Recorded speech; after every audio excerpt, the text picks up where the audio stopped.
ఇవాళ ఆయన చెబుతుంది ఏంటంటే మీరు చెప్పినట్లుగా చేసిన పాపానికి శిక్ష పడుద్ది. మరి జనానికి చేస్తున్న పాపానికి రేవంత్ రెడ్డి ఇంత పాపం చేస్తున్నాడు. కేసీఆర్కి ఎంత చంద్రబాబుకే పాపం చేశాడు అనుకోండి, చంద్రబాబు ద్రోహం చేశాడని మీరు అంటే కోట్ల మంది జనానికి రేవంత్ రెడ్డి చేస్తున్న ద్రోహం నిరంతరం నిత్యం 24 గంటల్లో ప్రతి గంట జనం తిడతానే ఉన్నారు ఉసురు పోసుకుంటామని. ఈ ఉసురంతా తగిలితే రేవంత్ రెడ్డి ఏమవుతాడు, ఇక్కడ అడుగు పెట్టాలనుకున్నాడు చంద్రబాబు ఏమవుతాడు. ఏంటంటే జనాలు ఉసురు పోసుకుంటున్నారు అందరూ కలిసి.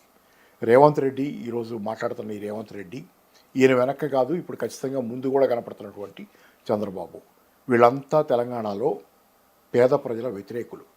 ఆ మాటకు వస్తే ఇప్పుడు నేను ఖచ్చితంగా చెబుతున్నాను, ఈ మధ్య ఆంధ్ర రాజకీయాల్లో నేను పెద్ద మాట్లాడటల్లా, జోక్యం చేసుకోవట్లా, వద్దులే అక్కడ అంతా కుల రాజకీయాలు నడుస్తున్నాయి, మనకి ఎందుకు ఈ తలనొప్పి అని చెప్పి కొంచెం దూరంగా ఉంటున్నా.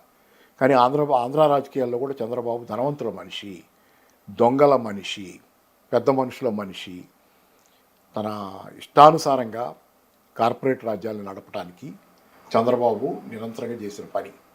ఆ చంద్రబాబు తాలూకు కార్పొరేట్ రాజ్యం పట్ల తొంగగార్చుకుంటున్న వాళ్ళంతా ఈరోజు చంద్రబాబు లేడన్నందుకు బాధపడుతున్నారు తెలంగాణలో.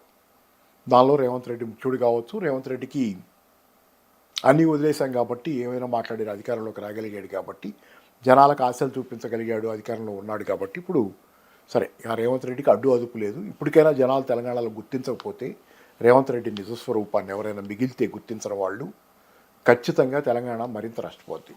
సరే ఇది